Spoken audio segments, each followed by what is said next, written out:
10 second 10 बातम्या. प्रायोजक Sandip University. Faculty and facility simply world class. दापोलीला पावसानं झोडपलं. मंडणगडमधील नागरिकांच्या घरात शिरलं पुराचं पाणी.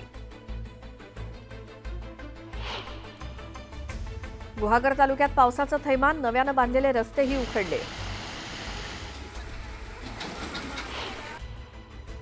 बावळात पावसाचा जोर वाढला. इंद्रायणी आणि पवना नद्या ओसंडून वाहू लागल्या तर देहूतील इंद्रायणी नदी दुथडी भरून वाहू लागली. उबाठाचे संपर्क प्रमुख भास्कर जाधव यांच्याकडून नागपुरातील पदाधिकाऱ्यांची बैठक. पालिका निवडणुकीसाठी पदाधिकाऱ्यांना कामाला लागण्याच्या सूचना.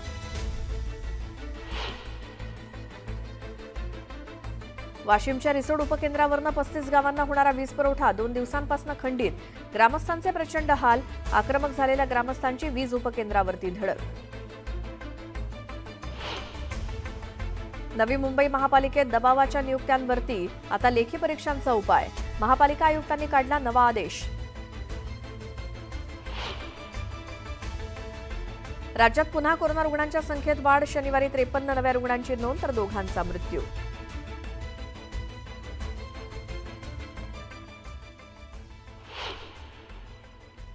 या सगळ्या बातम्यांसह या बुलेटिनमध्ये मी इथेच थांबते. लगेच पुढच्या बुलेटिनमध्ये. आषाढी वारीमध्ये सहभागी होणाऱ्या वारकऱ्यांसाठी राज्य सरकारने एक मोठा निर्णय घेतलाय. आषाढी वारी निमित्तानं मानाच्या 10 पालख्यांसोबत येणाऱ्या 1109 दिंड्यांना प्रति दिंडी 20,000 रुपये अनुदान देण्यास प्रशासकीय मंजुरी देण्यात आली आहे. याबाबत शासन निर्णय राज्य सरकारनं जारी केलाय. वैष्णवी हगवणे प्रकरणातील आरोपी निलेश चव्हाण आणि वैष्णवीचा पती शशांक हगवणे या दोघांना पुन्हा 2 दिवसांची पोलीस कोठडी सुनावण्यात आली आहे. निलेश चव्हाणवर कसपटे कुटुंबियांना धमकावल्याचा तर शशांकवरती बनावट कागदपत्रांद्वारे शस्त्र परवाना मिळवल्याचा आरोप आहे.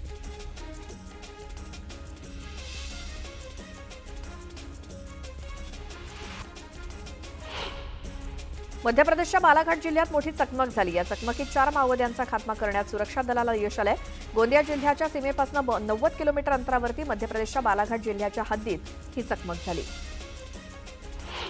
पुण्याच्या कोंढव्यातून 4 संशयित बांगलादेशींना अटक करण्यात आली. कोंढव्यातील मजूर वसाहतीतून बांगलादेशींना ताब्यात घेण्यात आले.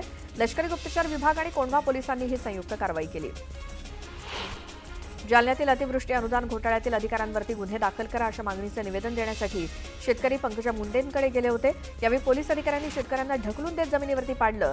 जालना जिल्हाधिकारी कार्यालयासमोर ही घटना घडली.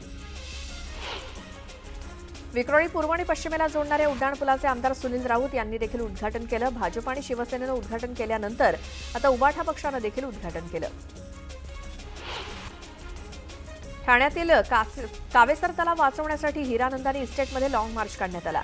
सुशोभीकरणाच्या नावाखाली कॉन्क्रिटीकरण करण्याचा घाट घालण्यात येत असल्याचा आरोप स्थानिकांनी केला. डोंबिवलीतील रस्त्यावरती भर पावसात डांबर टाकून खड्डे बुजवण्याचं काम सुरू आहे. त्यामुळे प्रशासनाचा भोंगळ कारभार समोर आलाय. शरद पवारांच्या पक्षातले अनेक लोक आमच्याकडे यायला उत्सुक असल्याचा दावा मंत्री गिरीश महाजन यांनी केला. ठाकरेंच्या शिवसेनेतले अनेक जण भाजपमध्ये येण्यास उत्सुक असल्याचंही त्यांनी म्हटलं. इतर पक्षातील लोकांना आपलं भविष्य अंधकारमय दिसतंय असं गिरीश महाजन म्हणाले. कारखान्याच्या हितासाठी आम्ही मागचं सोडून दिलं. मी राजकारण करायचं तिथे करेन. जिथे प्रपंचाचा विषय आहे तिथे राजकारण करणार नाही असं अजित पवार म्हणाले. माळेगाव सहकारी साखर कारखान्याच्या निवडणुकीत सहकार बचाव शेतकरी पॅनलच्या वतीनं खासदार सुप्रिया सुळे यांच्या हस्ते नारळ फोडून प्रचाराचा शुभारंभ करण्यात आला. बारामती तालुक्यातील पंधरे इथे श्री भैरवनाथाच्या मंदिरात पूजा करून प्रचाराचा शुभारंभ करण्यात आला. सोलापूर एमआयडीसी जळीतकांड प्रकरणी सोलापूर महानगरपालिका अधिकाऱ्यांवरती मनुष्यवधाचा गुन्हा दाखल झाला पाहिजे अशी मागणी इम्तियाज जलील यांनी केली. प्रामाणिकपणे चौकशी झाली तर संजय शिरसाट जेलमध्ये जातील असा टोला त्यांनी लगावला. काँग्रेसच्या काळातही विकास झाला, मात्र गेल्या 11 वर्षातील विकासाची गती अधिक आहे. 11 वर्षात मोठ्या प्रमाणात विकास झाल्याचं वक्तव्य अशोक चव्हाणांनी केलं. कामठी विधानसभा निवडणुकीतील मतदार नोंदणीवरती काँग्रेसचे सुरेश भोयर यांनी केलेले आरोप हे खोटे आणि दिशाभूल करणारे आहेत. वाढीव मतदानाच्या आरोपांवरती भाजपनं स्पष्टीकरण देत आरोप फेटाळून लावले. पुण्यात आदित्य ठाकरेंच्या वाढदिवसानिमित्तानं कबड्डी स्पर्धेचं आयोजन करण्यात आलं. यावेळी बॅनरवरती आदित्य ठाकरे आणि अजित पवारांचा एकत्र फोटो बघायला मिळाला. जालन्यात पंकजा मुंडेंच्या उपस्थितीत जिल्हा नियोजन समितीच्या बैठकीचं आयोजन करण्यात आलं होतं. यावेळी अतिवृष्टी घोटाळा प्रकरणी तात्काळ कारवाई करण्याचे निर्देश पंकजा मुंडेंनी अधिकाऱ्यांना दिले. बीडच्या श्री क्षेत्र साखरवाडी इथे आमदार धनंजय मुंडे यांनी राष्ट्रीय कथाकार पंडित प्रदीपजी मिश्रा यांच्या शिवमहापुराण कथेला उपस्थिती लावली. तर संत ज्ञानेश्वर माऊलींच्या पुण्यतिथी उत्सवाच्या सांगता प्रसंगी शिवमहापुराण कथेचं आयोजन करण्यात आलं होतं. यवतमाळमध्ये पालकमंत्री संजय राठोड यांनी नाट्यगृहाची पाहणी केली. लवकरात लवकर नाट्यगृह यवतमाळकरांच्या सेवेत दाखल करण्याच्या सूचना दिल्या. मसाजोगचे सरपंच संतोष देशमुख यांची कन्या वैभवीनं नीट परीक्षा उत्तीर्ण केली. दरम्यान खासदार सुप्रिया सुळे यांनी बारामती इथल्या सभेतनं वैभवीला फोन करून तिचं अभिनंदन केलं. सरपंच संतोष देशमुख हत्या प्रकरणातील फरार आरोपींना तत्काळ अटक करा या मागणीसाठी मसाजोगच्या गावकऱ्यांनी रास्ता रोको आंदोलनाचं निवेदन प्रशासनाला दिलंय. धनंजय देशमुख, वैभवी देशमुख आणि गावकरी 16 जूनला अहिल्यानगर ते अहमदपूर राष्ट्रीय महामार्गावरती रास्ता रोको आंदोलन करणार आहेत. जळगावच्या सराफा बाजारात सोन्याच्या दरात वाढ झाली आहे. सोन्याचे दर जीएसटीसह 1,02,700 रुपयांवरती पोहोचले. इस्रायल आणि इराण संघर्षामुळे ही वाढ झाल्याचं तज्ज्ञांचं म्हणणं आहे. कोल्हापुरात एका व्यक्तीला साखळदंडानं बांधून ठेवलं होतं. गडमुडशिंगी गावामध्ये साखळदंड बांधलेली व्यक्ती रस्त्यावरून जाताना दिसली. यानंतर पोलिसांना बोलावून नागरिकांनी या व्यक्तीची सुटका केली. पोलिसांनी चौकशी करून पीडिताला वाऱ्यावर सोडलं, मात्र दोषींवरती कारवाई केली नाही. मालेगावात अर्धवट रस्त्याचं काम पूर्ण करण्याच्या मागणीसाठी भाजप कार्यकर्त्यांनी आंदोलन केलं. यावेळी चिखलात बसून रस्त्याचं काम पूर्ण करण्याची मागणी करण्यात आली. मुक्तपीठ सन्मान सोहळ्यात न्यूज 18 लोकमतनं बाजी मारल्याचं बघायला मिळालं. या सोहळ्यात न्यूज 18 लोकमतच्या 4 पुरस्कारानं सन्मानित करण्यात आलं. यात शरद जाधव यांना बेस्ट आउटपुट इन्चार्ज म्हणून, विशाल परदेशी यांना बेस्ट अँकर, तर श्रीकांत परब यांना बेस्ट व्हिडिओ एडिटर आणि योगेश बारड यांना बेस्ट पीसीआर डिरेक्टर म्हणून गौरवण्यात आलं. पुण्याच्या रांजण गावात महागणपती मंदिरात दर्शनासाठी भाविकांनी मोठी गर्दी केली. यावेळी संकष्टी चतुर्थी निमित्तानं गणपतीच्या गाभाऱ्याला आकर्षक फुलांनी सजवण्यात आलं. नागपुरातील एक पर्यटक कुटुंब मनाली इथे सहलीसाठी गेलं असता झिपलाईननं तुटल्यामुळे एक मुलगी 30 फूट खोल खाली पडली आणि ती गंभीर जखमी झाली. त्रिशा बिजवे असं या मुलीचं नाव आहे.